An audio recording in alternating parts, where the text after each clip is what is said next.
waktu dan mendengarkan firman Tuhan ya, untuk tetap melayani saudara. Apapun kesibukan itu, namun saya tidak bisa terpatok hanya kepada kesibukan itu, namun saya juga harus melihat bagaimana jiwa-jiwa yang haus dan lapar akan segala kebenaran yang diberikan oleh Tuhan ya. Nah, beberapa waktu yang silam saya pernah menyampaikan Tuhan berfirman ya, sangat sedikit.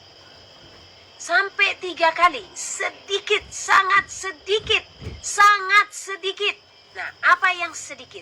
Nah, yang sedikit di sini orang-orang yang akan dibawa, ya, yang akan Tuhan bawa menjelang hari kedatangannya. Tetapi kalau kita yang mendengar pesan yang Tuhan sampaikan, mari kita isi itu, ya. Mari kita tambahkan yang sedikit saat itu, karena itu Tuhan berfirman hari itu, ya. Nah, pernah saya bilang kalau Tuhan berfirman hari itu, maka kita bisa untuk menyatakan kembali esoknya, ya. Kalau satu contoh hari ini, Tuhan katakan kalau kita tidak layak, nah itu hari itu. Nah, di saat Tuhan belum datang, di saat waktu Tuhan belum tiba dalam hidup kita, maka esoknya atau detik di mana Tuhan menyampaikan pesan itu kepada saudara, maka berubahlah, bertobatlah, ya. Nah, waktu itu Tuhan katakan sedikit dan sangat sedikit, itu hari itu ya. Nah, kalau saudara mendengar hari ini, mendengar perintah itu, pesan itu, dan melakukan perintah Tuhan sampai Maranatha kedatangannya, puji Tuhan, akan bertambah-tambah yang sedikit ini ya. Nah, sangat sedikit. Nah, berikutnya Tuhan lagi berfirman, sangat singkat, dan itu 3 kali juga ya. Sangat singkat, begitu singkat. Apanya yang singkat? Waktunya untuk datang. Jadi ini sesungguhnya Tuhan telah menetapkan. Nah, hatinya telah mantap. Tadi saya berbicara dengan seorang ibu, ya, ini kalau nggak salah di Sulawesi ya. Nah, seorang ibu ini menyampaikan juga pesan Tuhan yang disampaikan kepada beliau, ya. Nah, dia mengirim voice note. Nah, di dalam voice note itu, waktu sembari mendengarkan saya menangis, ya. Karena itu adalah pesan yang sama yang Tuhan berikan. Jadi beliau mengatakan, jadi saya merasakan hati Tuhan itu sudah mantap untuk datang. Dia sudah akan datang. Nah, kepada saya Tuhan katakan dia telah menetapkan waktu kedatangannya. Tetapi waktunya, harinya hanya Tuhanlah yang tahu. Hanya Dia yang tahu. Tetapi kita sebagai anak-anak Tuhan diberikannya tanda, diberikannya hikmat, diberikannya pengertian, diberikannya kebijaksanaan untuk kita melihat bila mana Dia akan datang, ya. Nah, jadi mohon jangan mengabaikan lagi. Jikalau saudara dan saya mendengar suara Tuhan saat ini, maka janganlah keraskan hatimu, bertobatlah, ya. Nah, waktunya sudah sangat singkat. Tuhan telah menetapkan hari kedatangannya. Tidak ada penundaan lagi. Kenapa tidak ada penundaan lagi? Tuhan memberikan gambaran, ya. Beberapa waktu lalu juga saya melihat, saya memberitahukan kepada saudara, sangat banyak berdiri, ya.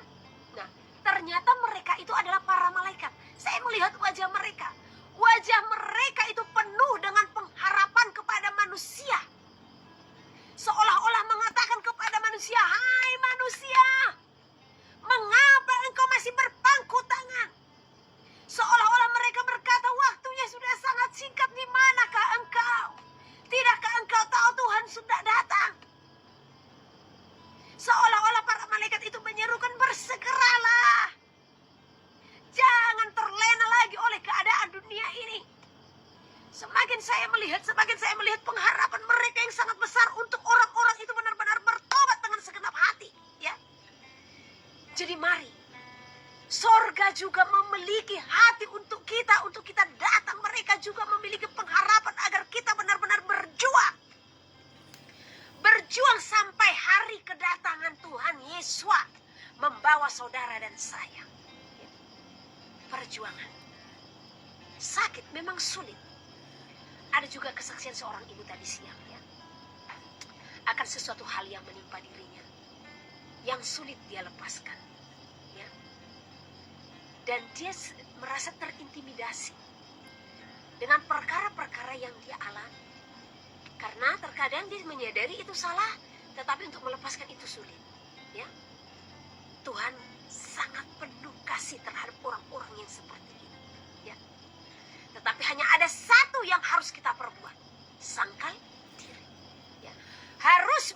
mengenal diri. Milikilah rasa takut akan Tuhan untuk bisa lepas dari semua dosa-dosa itu. Milikilah rasa takut akan Tuhan agar apa? Kita tidak berulang-ulang lagi melakukan kesalahan yang sama. Sebab Tuhan juga tidak menginginkan dirinya untuk dipermainkan. Ya. Jadi jangan karena menjaga hati manusia, hati Tuhan tidak kita jaga. Ya. Sekalipun kita akan dijauhi oleh manusia oleh karena kebenaran.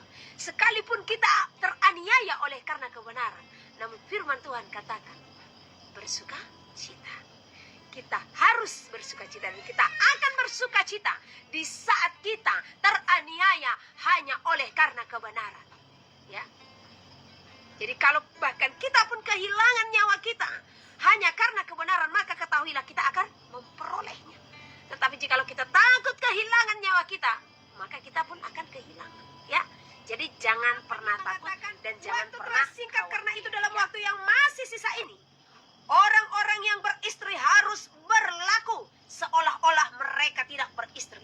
Jadi dari kalimat ini kita harus mengutip ya, harus berlaku seolah-olah. Jadi bukan berarti tidak ya. Nah, seolah-olah tidak beristri. Orang yang beristri seolah-olah tidak beristri, kemudian orang-orang yang menangis seolah-olah tidak menangis. Orang-orang yang bergembira seolah-olah tidak bergembira.